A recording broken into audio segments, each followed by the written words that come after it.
Bonjour à toutes et à tous, bienvenue au Festival Les Maths dans tous leurs états, proposé et organisé par l'association Les Maths en Scène. Ce matin, nous recevons Tadeusz Sliwa, qui est professeur d'université Bourgogne et aussi président de la Société des Amis de Joseph Fourier.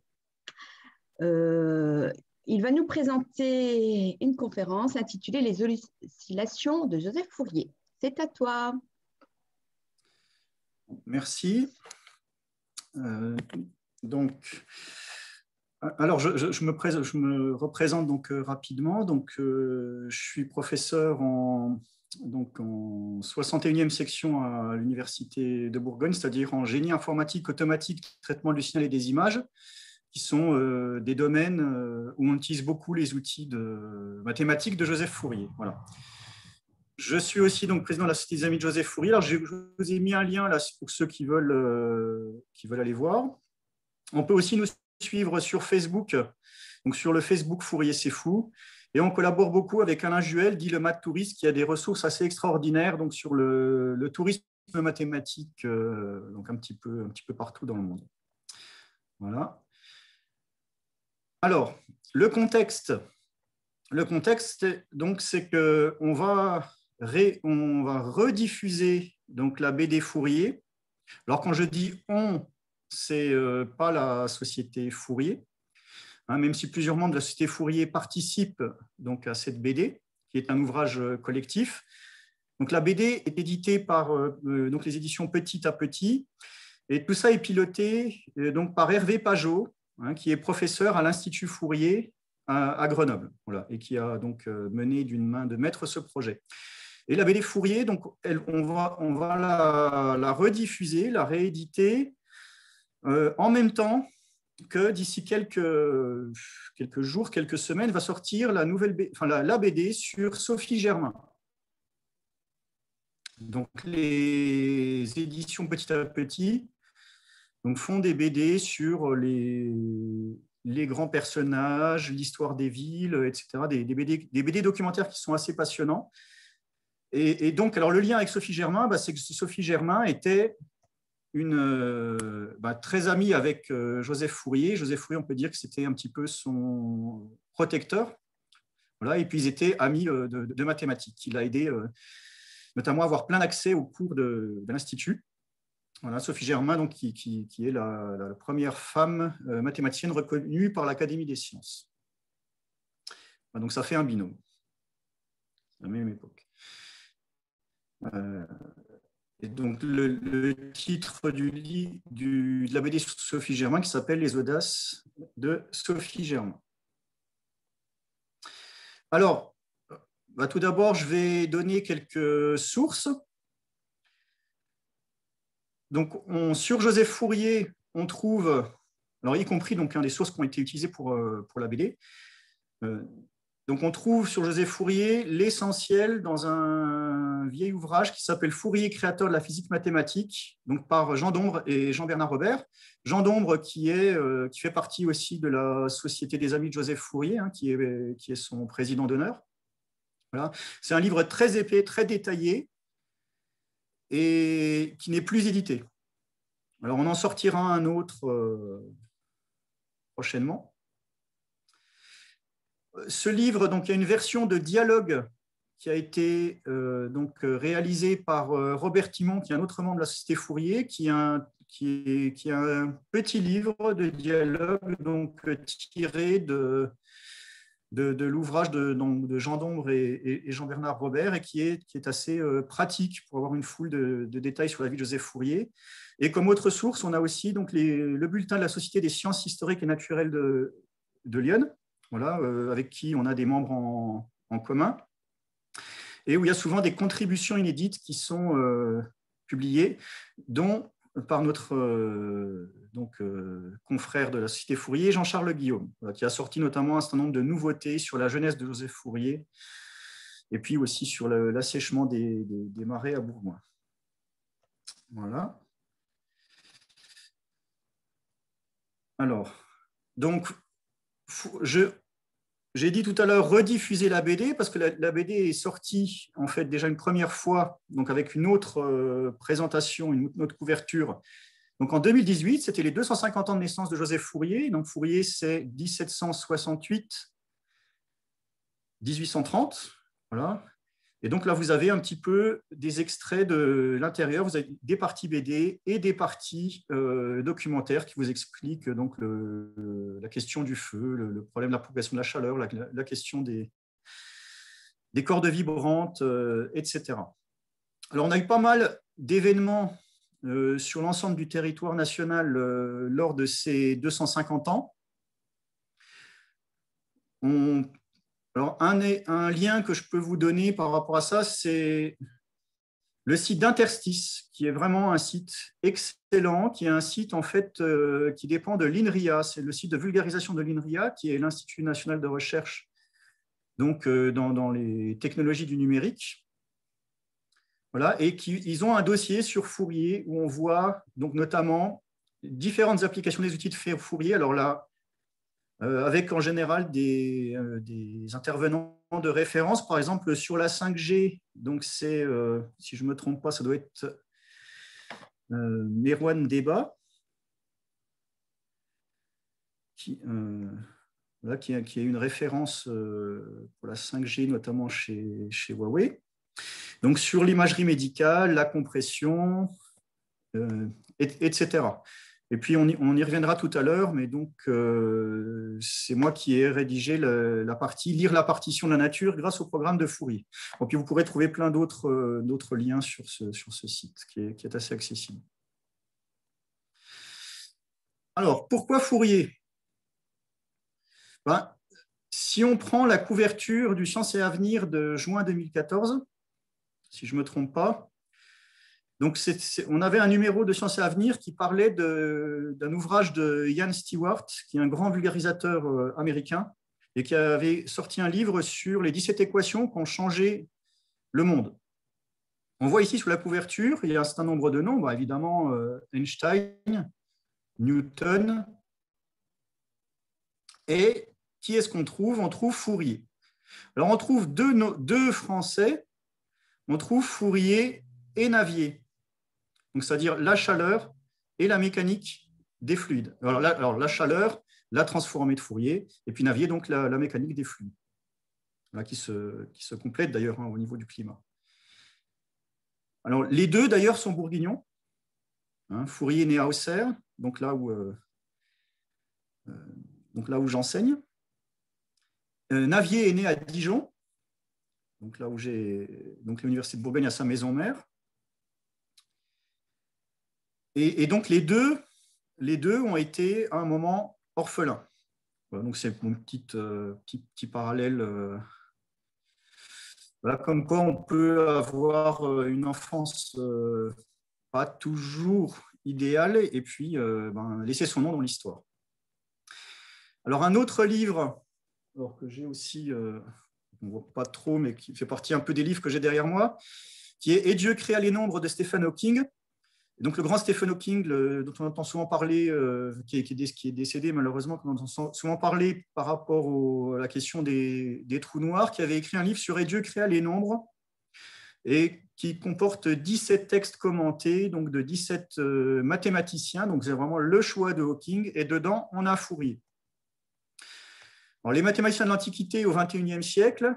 Donc là, ça, c'est un livre qui est préfacé par Cédric Villani, et c'est pareil, dans le choix, on a Fourier. Donc, tous les plus grands vulgarisateurs parlent de Joseph Fourier. J'ai mis ici deux citations, une de Jean-Pierre Kahn, qui malheureusement est décédé, qui a été président d'honneur de la Société Fourier, qui est quand même à l'origine du fait qu'on rend justice aujourd'hui à Joseph Fourier, notamment grâce à un discours en 2004 à l'Académie des sciences, parce que Fourier avait été un petit peu oublié. Voilà. Et puis, donc, c'est Cédric Villani, donc une citation d'un de ses livres, Cédric Villani, qui est un très, très grand fan de Joseph Fourier.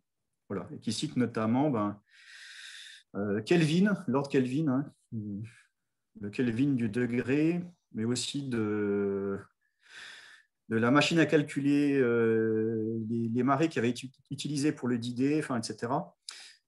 et donc, Kelvin qui parlait donc de l'œuvre de Fourier comme d'un poème mathématique. Alors, Fourier, donc, est toujours inspirant. On a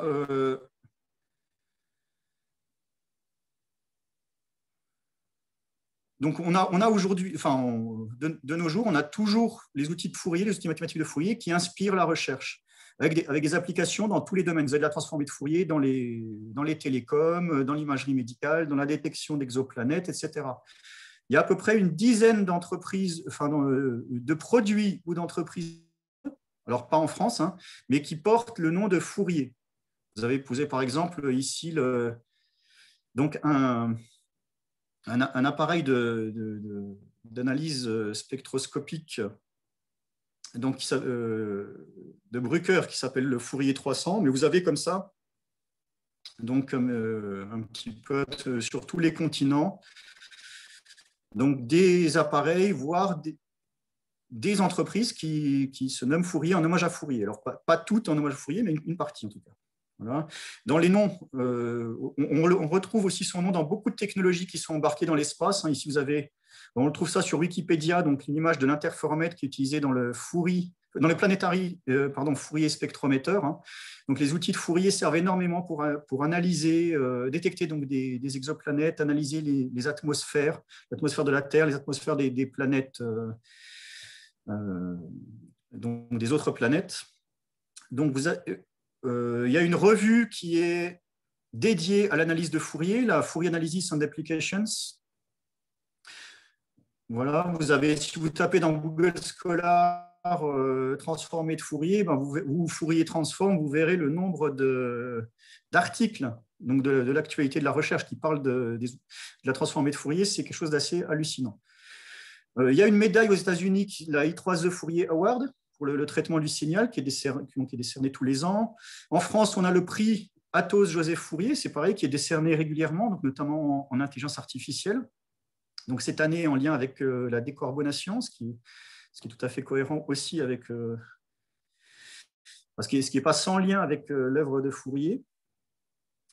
On a eu donc des événements à l'IHP, donc l'Institut Henri Poincaré, où vous pouvez tous emprunter une expo. Il y a une expo qui est disponible à l'IHP.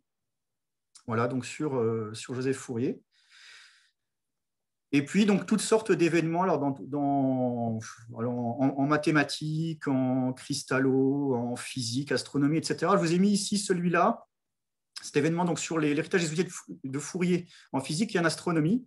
Voilà, donc, il y a un événement qui a eu lieu dans mon université, donc l'Université de Bourgogne, et dans le laboratoire dans lequel j'appartiens, l'Institut Carnot, le laboratoire interdisciplinaire Carnot de Bourgogne, avec dans le cadre des commémorations nationales et puis avec l'Académie des sciences. Et on a eu de superbes interventions, et donc notamment de Vincent Boudon, qui est un YouTuber. Vous pouvez trouver ses vidéos, qui est président de la Société française de physique Bourgogne-Franche-Comté et de la Société astronomique de Bourgogne, et qui fait des tas de vidéos YouTube intéressantes. Donc de Patrick Flandrin, dont vous pouvez trouver aussi des super vidéos. Patrick Flandrin, qui aujourd'hui est le président de l'Académie des sciences, voilà, et qui est aussi un grand connaisseur de Fourier. Donc vous pouvez trouver ces vidéos tout simplement en googlisant ou sur YouTube, ou alors en allant sur notre site web, par exemple. Voilà. Alors, j'oublie rien. Alors, Fourier inspire aussi les artistes. Donc là, ici, on a une artiste contemporaine, Nassera Kenou, qui avait réalisé donc un buste contemporain de Fourier. Donc, il y en a des plus anciens. Donc là, ça, c'est un buste contemporain. Et donc, celui qui avait été exposé à l'IHP donc, dans le cadre des 250 ans. Alors, pourquoi une BD? Parce que là, vous allez me dire, il est déjà connu. Non. Malheureusement, non, malgré tout ça. Donc, Fourier est peu connu. Et parfois, alors, le grand public ne le connaît pas du tout. Et parfois, le grand public connaît plutôt Charles. Alors, Charles Fourier, donc, qui était un utopiste, Donc lui, c'était plutôt du côté de Besançon. Donc ça reste quand même la région Bourgogne-Franche-Comté. Et il y a un petit doute là-dessus, mais ils sont plus ou moins cousins éloignés. Ils ont un ancêtre commun qui serait Saint-Pierre Fourier, donc un nom important du Concile de Trente. Et donc, Charles Fourier, c'est l'utopie socialiste, hein, toute cette histoire donc comtoise. Et Joseph Fourier, donc a priori rien à voir, hein, donc c'est un scientifique. Il faut savoir que les deux, donc c'est quand même les mêmes époques, et que Joseph Fourier, à un moment donné, a aidé Charles à trouver du travail. Voilà. Donc les deux s'appréciaient, hein, contrairement à ce que Victor Hugo pensait. Voilà. Alors, on a une dimension humaine et une vie passionnante, mais vraiment passionnante, hein, qu'on découvre dans la BD, et qui est vraiment peu connue, y compris des scientifiques, parce qu'autant les scientifiques connaissent un petit peu le nom de Fourier en sciences, mais sa vie humaine, pas du tout. La dimension humaine, pas du tout. Donc, sa jeunesse, hein, donc cet orphelin, la Révolution, il va quand même prendre la responsabilité. Donc, pas tout de suite, pas au démarrage de la Révolution. C'est quelqu'un qui réfléchit, qui se demande si les choses sont justes, etc. Et il va trouver que tout ça est juste et il va prendre en fait les rênes en fait à Auxerre. Et ça se passera plutôt bien à Auxerre. C'est-à-dire que contrairement à d'autres villes, par exemple comme à Orléans, où ça va être une boucherie, à Auxerre, il n'y aura pas de sang versé. Il va même sauver des personnes au péril de sa vie. Il sera considéré comme, on va dire, comme peut-être trop conciliant. Et donc, heureusement, Robespierre va y passer avant lui, parce que donc, par deux reprises, en fait, il a failli être guillotiné, voilà, parce qu'il défendait une vision qui était assez mesurée. Assez juste, je dirais, assez humaine quand on le lit. Il écrit très bien, il était membre aussi. Il a été par la suite membre de l'Académie française et il a vraiment une très belle manière d'écrire. Donc, il participe à l'aventure des grandes écoles. Alors, tout ça, on le retrouve dans la BD. Hein. Donc, c'est-à-dire les débuts de l'école normale supérieure, ce qu'on appelle l'école normale de l'an 3, où là, il a des écrits très, très intéressants. Ça va être un des premiers profs d'analyse de l'école polytechnique. Donc, il n'a jamais lu de livre d'analyse. En 2 semaines, donc, il pond le cours d'analyse de l'école polytechnique. Donc, c'est pas mal. Hein. Enfin, faut dire qu'il est assez doué. Déjà tout petit, il écrivait des discours pour des gens importants à Paris. Hein. Donc, ce jeune orphelin, donc recueilli, on va dire, par le milieu ecclésiastique, et puis qui va avoir la chance de pouvoir suivre donc l'école militaire à Auxerre. Donc, très, très, très vite, va donc faire preuve d'une intelligence assez exceptionnelle. Donc, après, on aura donc l'Égypte. Ça, c'est pareil, c'est une dimension qui n'est pas toujours connue concernant Fourier. Sa dimension de préfet à Grenoble, qui est un petit peu connue. Hein. Bon, enfin, tout le monde connaît Fourier à Grenoble, etc. Et puis, donc, après, donc, il y a le souci aussi un petit peu des spécialités chez les scientifiques qui font qu'ils ont tendance un petit peu à se méconnaître les uns les autres. Par exemple, pour les matheux connaissent tous, bien sûr, les séries transformées de Fourier. Ils ignorent parfois d'autres apports en maths. Hein. Alors là, je vous invite en fait à aller voir une vidéo. Je vais passer sur... je vais changer le partage. Voilà.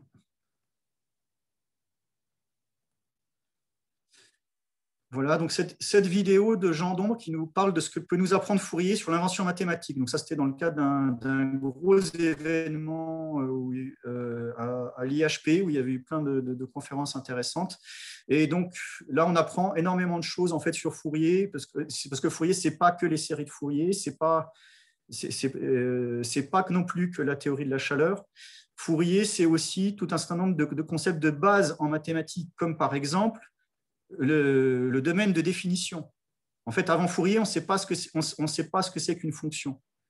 Voilà, on ne s'imagine pas aujourd'hui, mais tout ce qu'on apprend est assez récent. Les propriétés de base des fonctions, donc on apprend après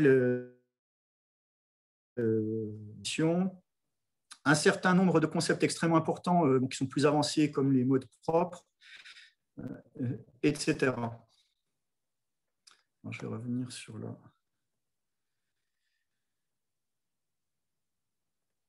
présentation, pardon. Ah, zut.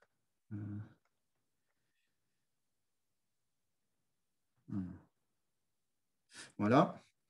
Alors, pour les spécialistes de l'effet de serre, Fourier, c'est le mémoire sur les températures du globe terrestre des espaces planétaires en 1824. Alors, là, ce qui est très dommage, c'est que, en fait, par exemple, pendant les COP, la France ne met jamais en avant en fait, que tout ça, enfin, toutes ces questions en fait, liées au climat viennent de chez nous. En fait, c'est le père de la première modélisation de la température donc à l'échelle planétaire. Il avait compris quasiment l'essentiel. Il y a eu des conférences là-dessus normalement à la rue d'Ulm, enfin, notamment à la rue d'Ulm. Il s'était planté sur la température du vide de l'espace, mais à part ça, il avait compris les principaux éléments, notamment donc, le rôle donc, de la chaleur, enfin de l'infrarouge qui à l'époque s'appelait la chaleur obscure, si je ne me trompe pas. Voilà, donc toute cette dimension. Et j'y reviendrai, mais il cite notamment dans ses écrits des tas de thèmes qui sont aujourd'hui d'actualité, le fait que l'industrie humaine peut avoir, par ses effets sur la surface, donc des effets sur le climat. Bon, il cite beaucoup d'autres éléments. Alors à l'époque, il n'était pas question de réchauffement, hein, mais disons que les bases physiques sont quand même là. Il y a des livres qui ont été écrits là-dessus, donc par des intervenants du Collège de France, des spécialistes de climato à Grenoble, etc. Il y a donc les spécialistes en fait, du climat le connaissent un petit peu moins sur ces aspects mathématiques. Et puis là, il y a les égyptologues. Donc, parce que Fourier était directeur scientifique et diplomate, grand diplomate donc, de l'expédition d'Égypte. Et diplomate assez fin, si on peut dire, en charge de questions souvent très difficiles. Il a été en charge de la description de l'Égypte, en fait, l'édition de la description de l'Égypte, qui sera le premier ouvrage d'égyptologie scientifique en langue française, qui est un ouvrage qui est magnifique, magnifique. Il y a très peu d'exemplaires. On en trouve un à la bibliothèque municipale d'Auxerre, on en trouve un bien sûr à la Bibliothèque nationale de France, puis on en trouve à quelques autres endroits, mais c'est quelque chose d'assez magnifique. Ça a été le protecteur et l'éveilleur des frères Champollion. Donc c'est vraiment lui, parce que les Champollion, il y en avait deux. C'est le petit frère qui a déchiffré les hiéroglyphes. Et justement, l'an prochain, on aura les 200 ans à la fois de la sortie par Fourier de son grand œuvre, La théorie analytique de la chaleur, et du déchiffrage des hiéroglyphes par Champollion. Alors, il faut savoir que Champollion, ça c'est pas très connu, s'est fait enterrer le plus près possible de son héros Fourier, donc le jeune Champollion, le plus près possible de son héros Fourier, au Père-Lachaise. Voilà. Et Fourier, petite parenthèse, était un très grand éveilleur, c'est-à-dire éveilleur de talent. Alors je cite la Champollion, mais vous avez ici, bon, j'ai derrière moi un ouvrage sur Vicat, l'inventeur des ciments artificiels. Donc c'est aussi quelqu'un que Fourier avait orienté. Alors, on peut en citer beaucoup d'autres. Il a eu Navier comme élève, etc. Alors, donc si on peut faire un petit résumé. Donc j'ai mis un petit résumé sur cette diapo. Bon, je crois que j'ai dit déjà un certain nombre de choses. Donc, alors, il est orphelin donc, à 8 ans de mère, à 9-10 ans de père. Bon, c'est une histoire un petit peu dramatique. On est quasiment sûr aujourd'hui que son père, en fait, qui possédait une boutique de tailleur, s'était très probablement suicidé après avoir fait faillite. Ça, puis plus le chagrin de la perte de sa femme 2 ans auparavant. C'est des époques très difficiles, hein. Ils étaient 14, 15, 16 frères et sœurs. Et à l'époque, donc les mortalité était très importante. Voilà. Alors sur Auxerre, donc j'ai parlé déjà un tout petit peu de la Révolution. Alors un autre épisode intéressant, c'est lorsque les ennemis de la Révolution fondent sur la France, hein, donc tout ça orchestré par les monarchies étrangères. Donc, dans Lyon, il n'y aura pas besoin d'utiliser le très cruel tirage au sort pour mobiliser les troupes, parce qu'en fait, les talents d'orateur de Fourier sont tels qu'il y a suffisamment donc, de volontaires. Voilà, donc j'ai mentionné l'école normale, l'école polytechnique, l'Égypte, voilà, donc l'Académie des sciences, dont il sera secrétaire perpétuel, puis aussi, donc il sera membre aussi de l'Académie française, de la Royal Society, etc. Alors, en bas, j'ai mis une illustration qui est assez originale. C'est un portrait de Fourier en position d'enseignant. Alors, c'est le premier, à notre connaissance, c'est le premier personnage, enfin, grand personnage qui était représenté en position d'enseignant. A priori, c'était un excellent enseignant. D'ailleurs, si on lit son œuvre, il écrit très, très bien, de manière très pédagogique. Contrairement, par exemple, à Laplace. Laplace qui est une manière assez obscure d'écrire. Les deux, bien sûr, se sont côtoyés. Alors, je reviens sur la BD. Donc là, vous aurez plus de détails, bien sûr, grâce à la BD, sur tous ces éléments. Voilà. Donc, on parle de ses premiers pas à Auxerre, sa ville natale, donc les débuts de la Révolution. La Révolution, qui est une période qui est donc pas facile.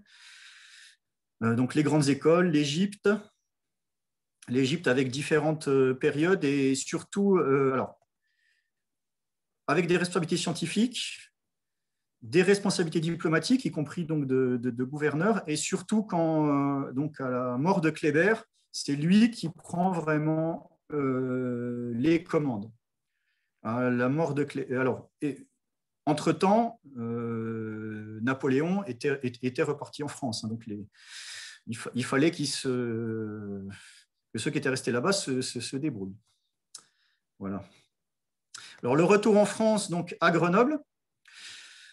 Alors, à Grenoble, pourquoi à Grenoble, pourquoi pas à Paris? Ça, on suppose que c'est parce qu'il avait peut-être sous-entendu dans certains de ses écrits que Napoléon avait, entre guillemets, déserté en Égypte. Donc, les relations entre Napoléon et Fourier étaient bonnes. Napoléon appréciait beaucoup les scientifiques. Hein, il faisait partie lui-même de l'Académie des sciences, et les scientifiques étaient les rares qui pouvaient le critiquer, le contredire. Voilà.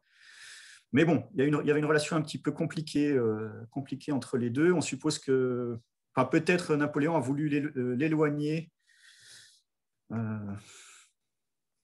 pour éviter peut-être quelques critiques. Ça, on n'a pas de certitude là-dessus. Donc, les frères Champollion. Voilà, donc le problème de la chaleur. Et puis, donc, la fin de sa vie et puis les applications. Alors, voilà, je vais enchaîner. Pardon. Donc, je vais passer maintenant aux applications. Alors, son héritage donc, scientifique. Alors, une petite intro. Donc, au départ, donc on a des outils mathématiques qui sont utilisés par Fourier pour résoudre l'équation de la chaleur.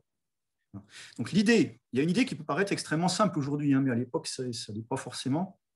C'est que toute fonction est tout est dans le tout. Toute fonction se décompose en somme d'oscillations. Oscillations qu'on peut appeler sinusoïdes, harmoniques, qu'on voit dans les salles de TP, hein, sur les oscilloscopes, par exemple, donc en TP d'électricité, électronique. Voilà.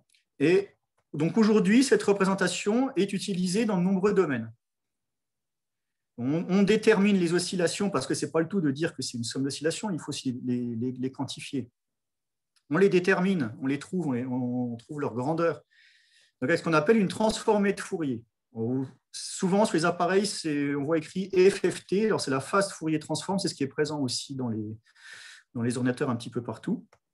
Il y a un outil qui s'appelle le spectre, qui va représenter les amplitudes des oscillations en fonction de leur pulsation.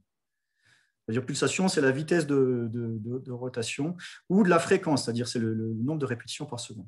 Et on va y adjoindre parfois l'information de phase, qui est une information de retard. Alors, je vais l'expliquer sur un exemple.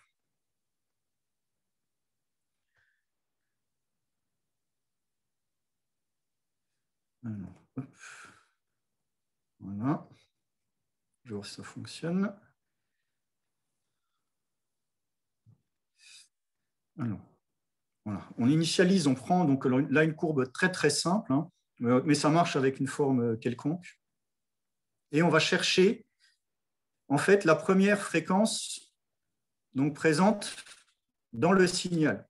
On va dans cette forme. Donc.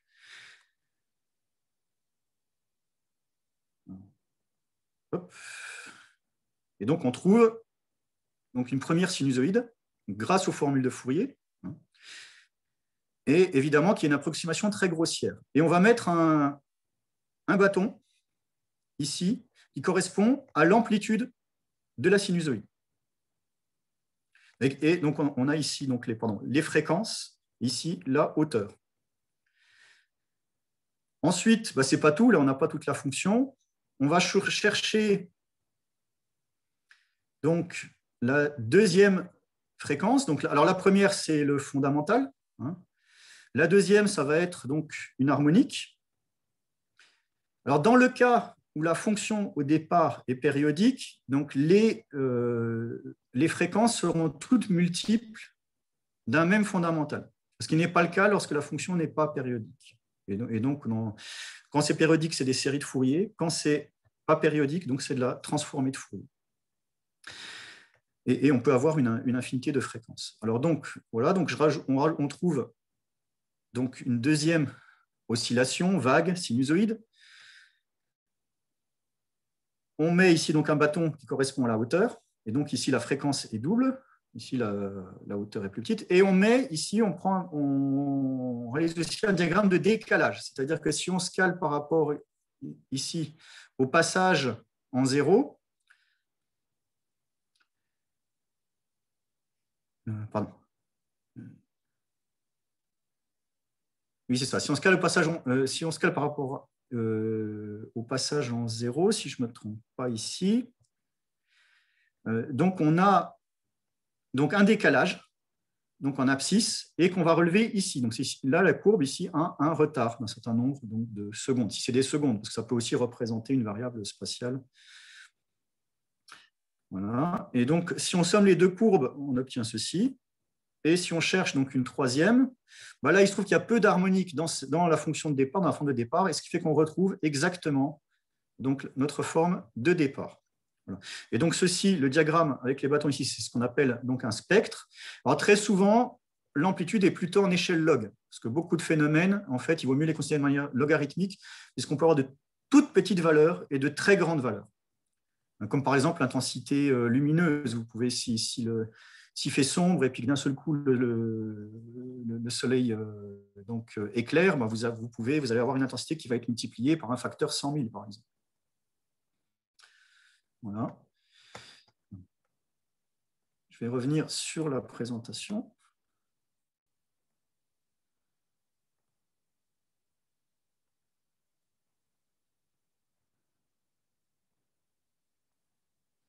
On continue.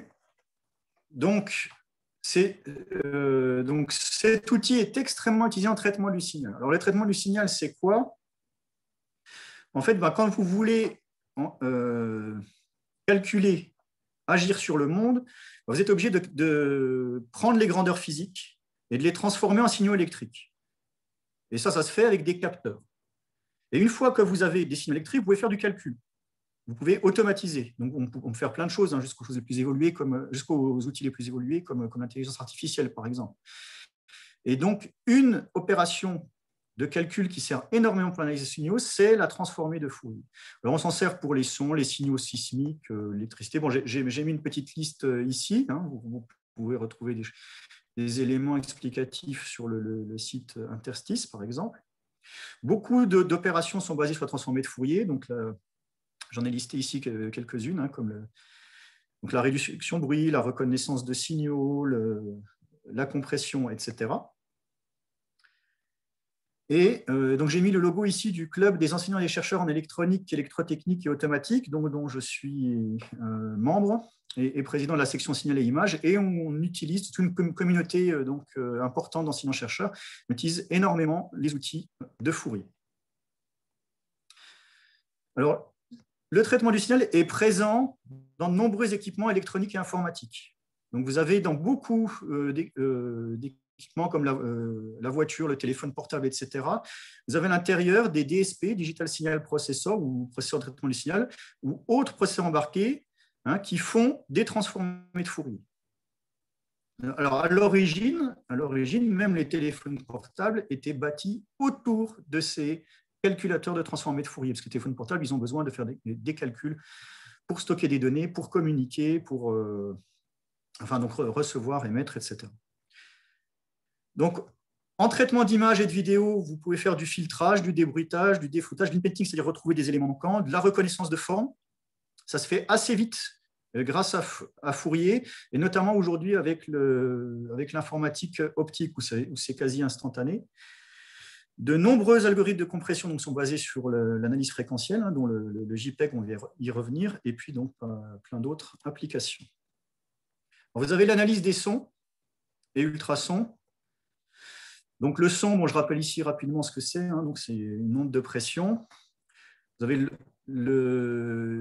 les sons simples, c'est comme une sinusoïde. Le son complexe, c'est une somme de sons simples. Donc on voit tout de suite le lien avec Fourier. Le capteur ici, c'est un micro.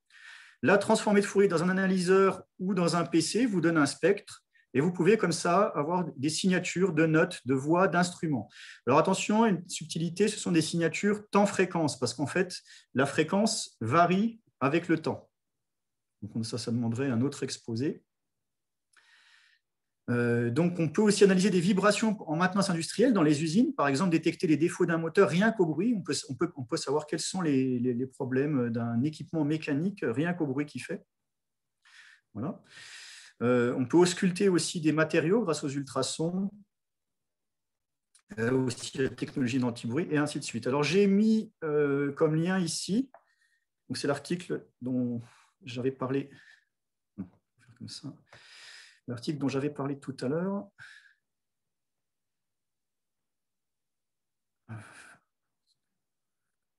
Je vais revenir sur...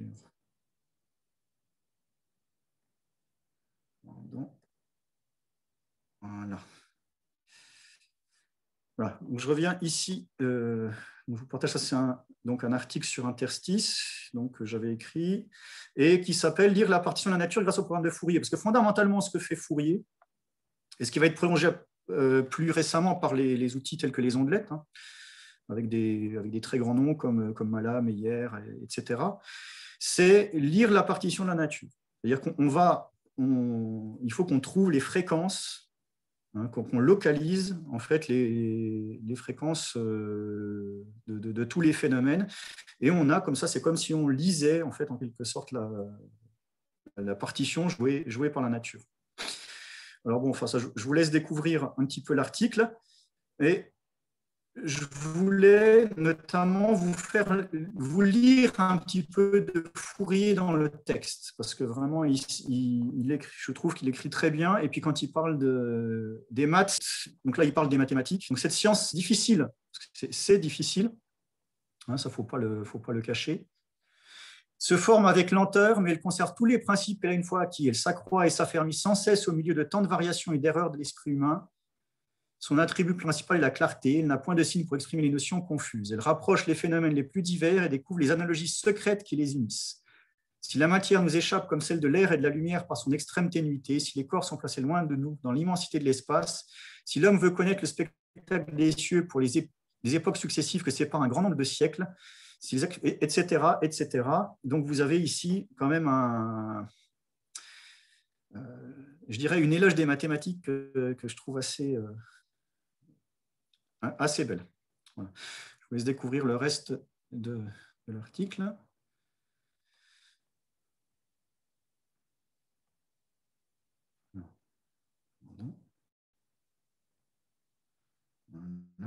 On va avancer. Donc l'instrumentation Doppler, donc le principe, c'est que vous avez une onde qui se propage à vitesse différente suivant le milieu. Il y a un écho qui est sujet à l'effet Doppler. L'effet Doppler, c'est quoi? C'est que la fréquence qui est perçue dépend de la vitesse de rapprochement ou d'éloignement. Hein, c'est comme une voiture de pompier qui se rapproche ou s'éloigne de vous. Vous la percevez en bulle qui donne ça. Et donc, si grâce à la transformée de Fourier, donc on suit l'évolution de la fréquence, on obtient plein d'informations intéressantes. Et donc, on a un analyseur qui est intégré dans les appareils d'instrumentation par ultrasons. Les applications, ce sont la débimétrie, la viscométrie, le sonar, l'échographie. Si on prend maintenant des ondes électromagnétiques, c'est le radar. C'est le radar qui permet de déterminer votre vitesse en cas d'excès de vitesse. Alors, une des plus belles applications, c'est l'IRM, donc l'imagerie médicale, où vous utilisez doublement Fourier. Alors, l'IRM, c'est quoi? Pour faire très simple. Donc, c'est comme si vous aviez un gros aimant. Ce gros aimant est tellement puissant, d'ailleurs, il faut voir quand vous ouvrez la machine, les câbles qui alimentent ça, c'est assez énorme. Vous avez un champ électromagnétique énorme qui est balancé tout autour de vous. Ça fait vibrer votre structure nucléaire, puisque tout est nucléaire, notamment et plus particulièrement les molécules d'eau. Alors, les molécules d'eau, ça se comporte un peu comme des compas aimantés, parce qu'il n'y a pas la même charge donc, sur l'oxygène que sur les hydrogènes. Et puis donc ce petit compas va se mettre à vibrer. Donc les vibrations perturbent en retour le champ électromagnétique, et donc on va venir lire tout ça. Et grâce à la transformée de Fourier, on aura en fait, alors il y a deux transformées de Fourier qui interviennent ici. Donc on aura à la fois les fréquences, amplitude, durée du signal qui nous donnent des informations, mais aussi directement la localisation, donc qui nous permettra de voir ce qu'il y a à l'intérieur de nos organes. Donc ça, c'est quelque chose qui est assez merveilleux. Alors, petite remarque, j'ai dit tout à l'heure que la transformée de Fourier permettait de déterminer la fréquence. En fait, on peut déterminer d'autres paramètres, mais après, ça rentre un petit peu, ça devient un petit peu technique. Par exemple, si vous avez une vibration en fait, qui s'amortit, vous allez avoir un phénomène d'étalement de la fréquence. Voilà, on peut aussi faire de l'analyse chimique avec ce même genre de principe. Alors, en optique, l'instrumentation optique, là, vous avez des applications, de nombreuses applications. Donc, en interférométrie, pour faire l'analyse chimique, alors l'optique de Fourier, l'holographie, l'ordinateur optique, alors, la diffraction, c'est quoi? La diffraction, c'est quand vous avez une onde, par exemple lumineuse, vous arrivez sur un obstacle qui est de la taille de l'ordre de grandeur de la longueur d'onde, l'onde est diffractée. Donc, la propagation de l'onde est modifiée, sa répartition en amplitude est modifiée. Si vous mettez un plan, donc la projection en fait, de la diffraction sur le plan, la formule, c'est assez magique, c'est exactement une transformée de Fourier en deux dimensions. Donc, vous n'avez plus qu'à balancer un rayonnement sur ce que vous voulez observer. Vous regardez donc l'image qui en ressort, diffractée, et puis vous faites une transformée de Fourier inverse et vous avez l'image en fait, de votre cristal, de votre protéine, entre guillemets l'ADN, parce que pour l'ADN c'est un petit peu compliqué, mais c'est en utilisant aussi des outils de Fourier qu'on a pu déterminer la structure de l'ADN. Alors, une petite anecdote, c'est qu'il y a eu pas mal de femmes, grands scientifiques, qui ont travaillé sur l'utilisation des outils de Fourier, donc en cristallographie et en visualisation de la matière, et notamment pour l'ADN, mais bien avant aussi en cristallo. Voilà. Vous pouvez trouver sur YouTube des présentations spécifiques à la cristallo. En tomographie, donc l'industrie dans le médical.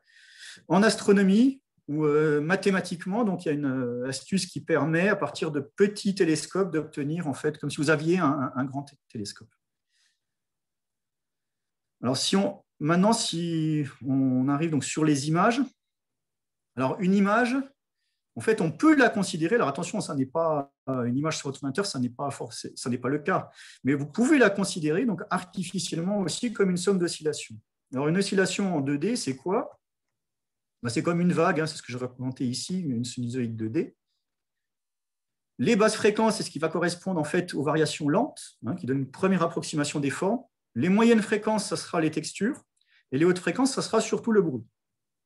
Donc les parasites.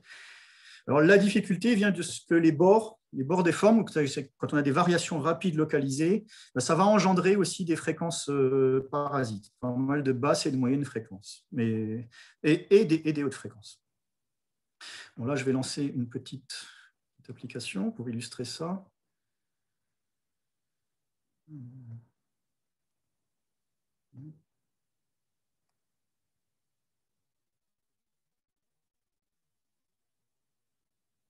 Est-ce que ça fonctionne?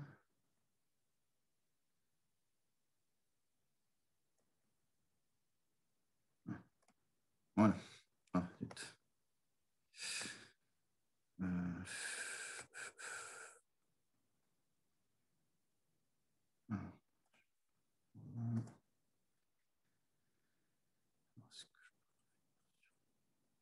Je vais le faire depuis mon écran plutôt.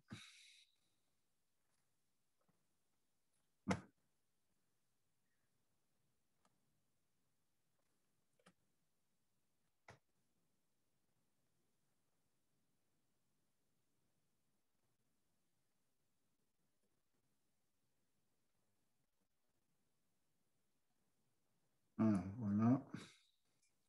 Je ne sais pas si vous voyez en fait l'application. On voit. Vous voyez, d'accord, ok, très bien. Voilà, donc on prend une image. Voilà.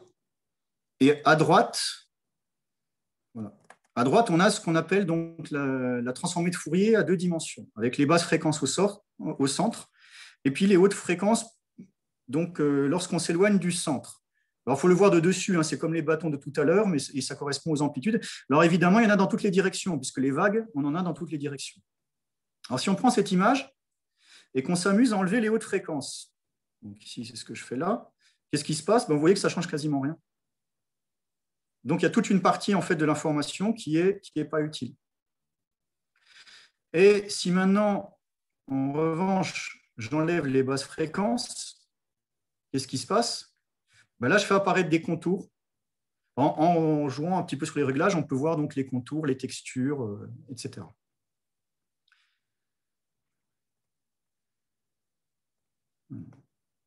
Je reviens sur la présentation, pardon.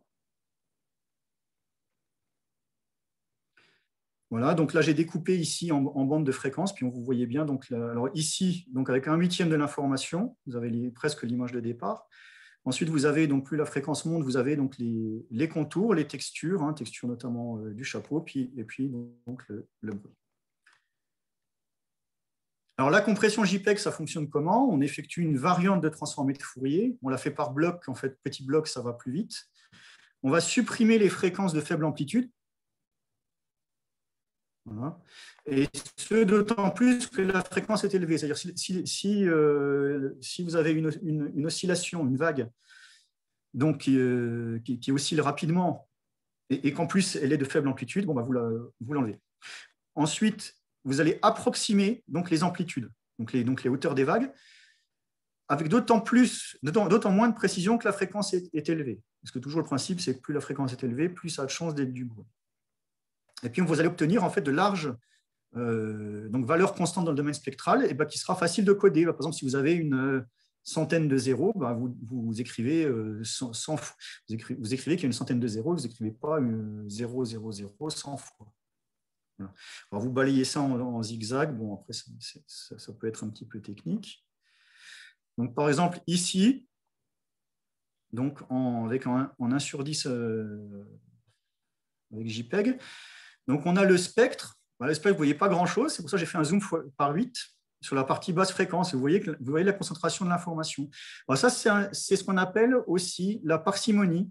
C'est un domaine à part entière des mathématiques, du traitement du signal, traitement des images, qui est en fait d'essayer de concentrer l'information.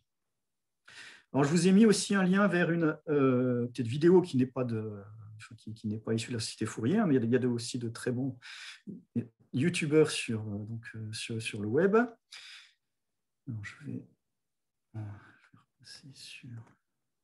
Voilà.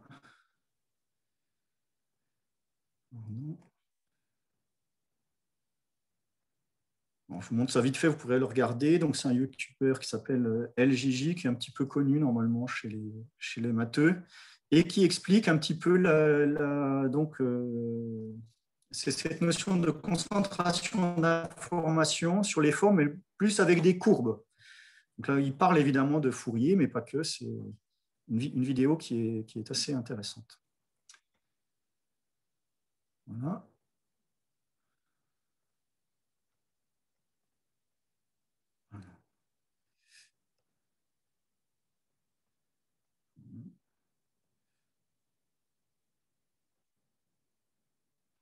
Voilà. Ensuite, alors, un livre qui est assez extraordinaire, donc qui déroule quasiment toute l'histoire des techniques, en fait, avant et après Fourier, avec comme point commun justement ces histoires de fréquences. Alors, ça part des... Alors, il n'est plus édité, mais on le trouve dans certaines BU. Ça, on peut le trouver aussi d'occasion sur Internet. Donc ça part vraiment des phénomènes de résonance dans les vases de l'Antiquité, qui servaient à maîtriser l'acoustique dans les salles, enfin dans les amphithéâtres antiques, voilà, jusqu'aux technologies les plus récentes, comme en lien avec donc les antimissiles, la téléphonie, etc. Voilà. Et qui est assez progressif. Alors, mais Fourier, en réalité, il se trouve un petit peu partout. Alors là, j'ai mis un exemple, c'est un poster que j'utilise donc, quand j'ai le temps au jour de la Terre, par exemple. Puisqu'on a autour les questions de chaleur, les questions de chaleur de la Terre, enfin, de chaleur de la surface de la Terre, questions d'isolation des bâtiments aussi sont des questions d'actualité. Fourier, en tant que préfet, faisait lui-même les calculs d'isolation des bâtiments publics, donc pendant qu'il faisait tout le reste. Et donc, c'est à Fourier qu'on doit en fait les formules d'isolation des bâtiments. Donc, c'est à lui qu'on doit la modélisation de l'effet de serre à l'échelle planétaire, la compréhension de la diffusion de la chaleur. C'est à partir de Fourier qu'on peut commencer à calculer, au bout de tant de temps, sur tel matériau, telle forme, quelle sera la température de tel corps chauffé, ou lorsqu'il se refroidit, etc. On a les questions, il va aussi revivifier les questions de l'âge de la Terre, qui à son époque était assez polémique. Il valait mieux pas trop remettre en cause les 6000 ans donnés ils ont fournis par certains ecclésiastiques. Voilà. Fourier, c'est aussi cette dimension égyptienne, avec alors on peut lire Champollion Champollion le grand frère plutôt, donc sur Fourier en Égypte par exemple, et donc avec d'assez belles phrases sur une des devises de Fourier, c'était Scientia amica omnibus, c'est-à-dire la science en fait appartient à tout le monde, ou si vous préférez, donc la science rapproche tout le monde. Et donc, j'aime bien mettre ça. Les Bourguignons ont eu il y a eu beaucoup de Bourguignons en Égypte. Il faut savoir que vivant de nom, le premier directeur du Louvre, c'est un Bourguignon. Fourier, évidemment, Monge. Alors Monge, donc notamment avec ses questions de mirages. Voilà, les mirages qu'on voit dans les déserts, etc. On trouve aussi donc des éléments sur Fourier dans différents lieux d'expo, comme par exemple à l'École Polytechnique. Alors, vous pouvez aller voir le site en fait, de la SABIX, qui est la Société des Amis de la Bibliothèque de l'Histoire et du Musée de l'École Polytechnique, dont je suis aussi modeste membre de la SABIX, je ne suis pas du tout, je suis pas X. Voilà. Et il y a régulièrement des expositions avec des éléments où Fourier apparaît, alors notamment sur les questions de l'enseignement. Donc, c'est à ces époques-là qu'on a mis en place vraiment ce qu'on pourrait appeler la méritocratie républicaine.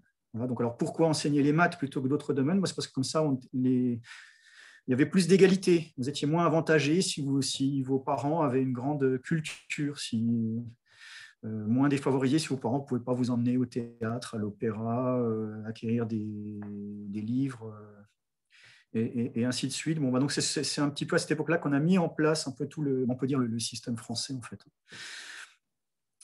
Donc et puis d'autres ressources. Donc je vous invite vraiment à aller voir sur le site de la SABIX. Donc on est quelques-uns à la Cité Fourier à traîner aussi un peu par là-bas. Ah. Et puis voilà. Merci. Merci à toi. Merci.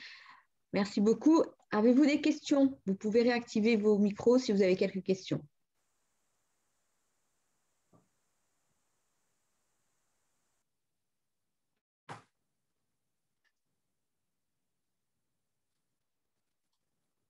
Alors, j'ai une question de Gauthier. Que disait Fourier de la température de l'espace? Oui, alors ça, c'est là-dessus qu'il s'est planté. Parce que dans son bilan, pour estimer, donc pour expliquer la température de la Terre, alors déjà, il comprend très bien que l'élément quand même fondamental, c'est ce qui se passe à la surface. C'est les échanges à la surface, le bilan en fait des échanges à la surface, c'est ce qui est fondamental. Donc il y a un petit schéma ici. Et puis,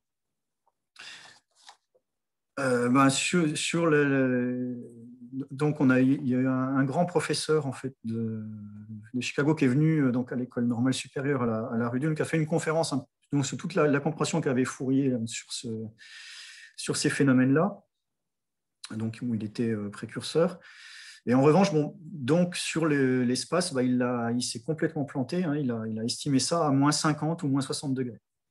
Bon, à son époque, c'est peut-être un petit peu pardonnable. Et c'est repris en fait par. Ce sont des théories qui ont été reprises en fait dans la littérature. Il y a beaucoup de théories de Fourier qui ont été reprises en fait par des écrivains de science-fiction, par des écrivains tout court, aussi par d'autres scientifiques. Alors il a inspiré Auguste Comte, il a inspiré Jules Verne, il a inspiré, on peut dire, un petit peu Bachelard aussi. Bon, puis bien sûr, les grands scientifiques comme Poincaré, Riemann qui parlent de lui. Et puis jusqu'à nous, beaucoup de grands scientifiques qui se réfèrent à lui.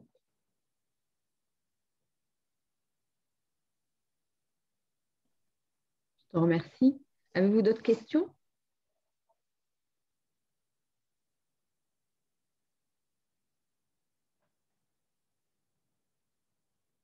Alors, une petite remarque, hein, s'il n'y a pas de questions, c'est qu'en fait, ça ne fait pas si longtemps que ça qu'on parle de Fourier, parce qu'il a été vraiment, après sa mort, il a été relativement oublié.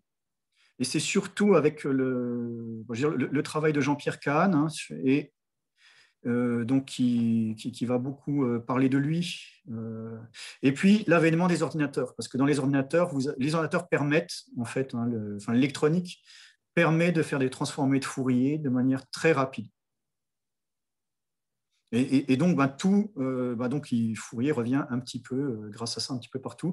Et puis, il y a tous les thèmes d'actualité aujourd'hui, hein, comme effectivement le réchauffement climatique et d'autres sujets, si je peux dire, brûlants.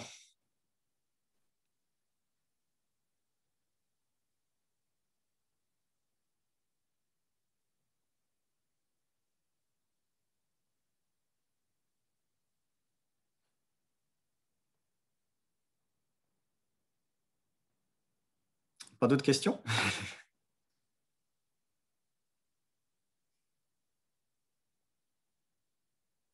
Alors, sinon,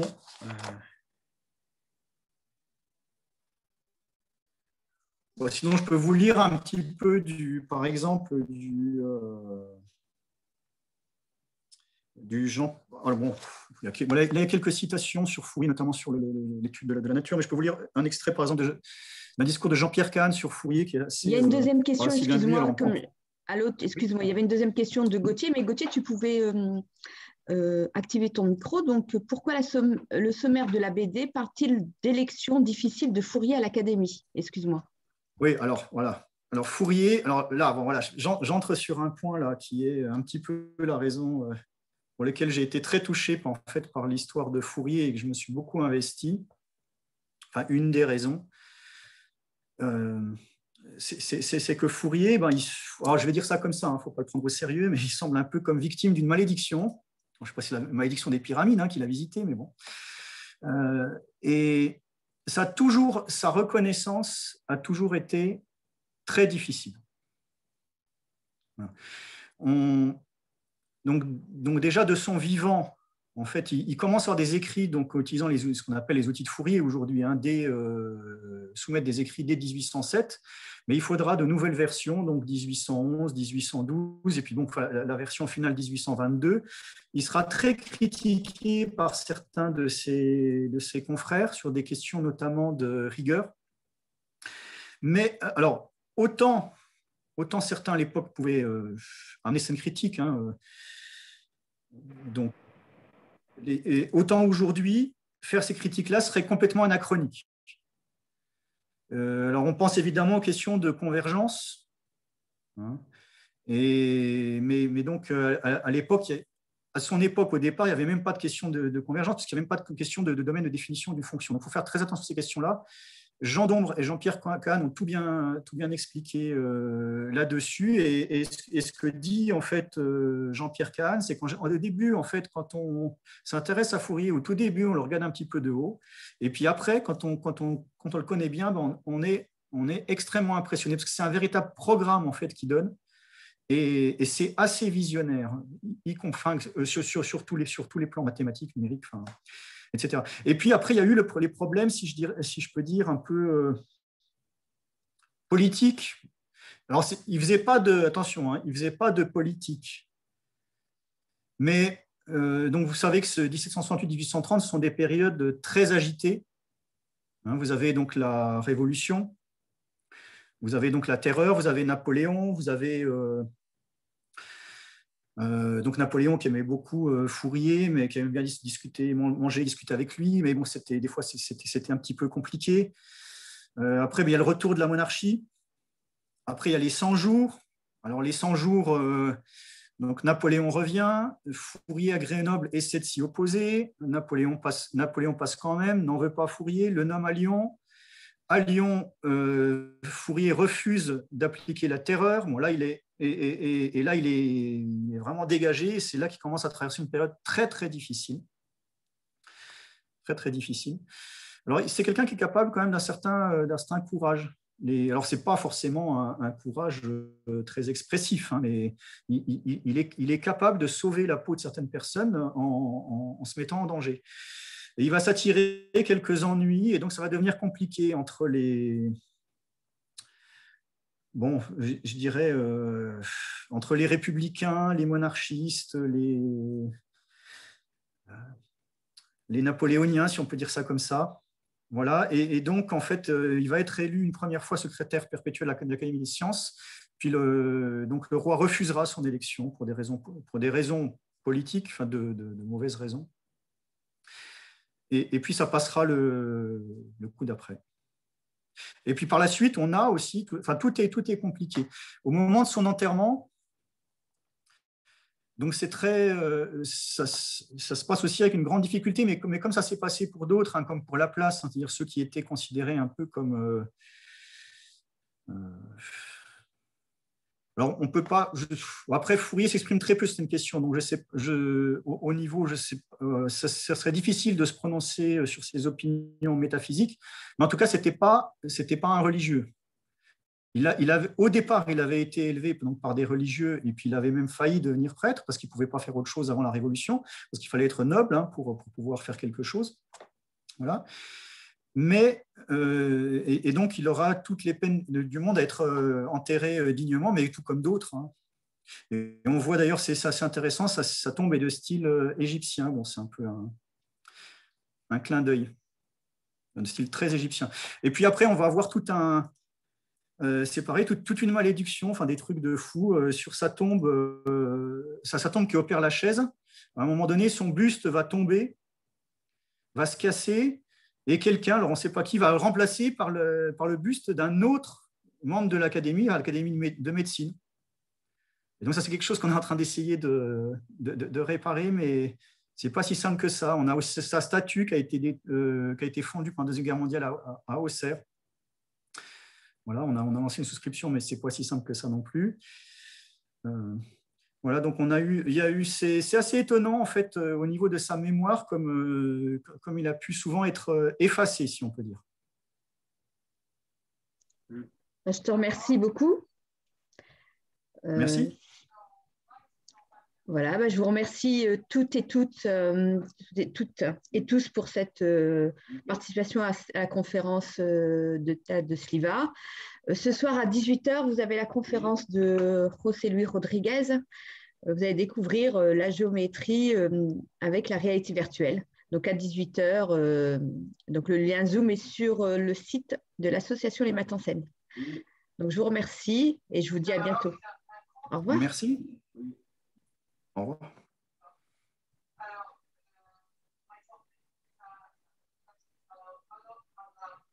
L'enregistrement est coupé.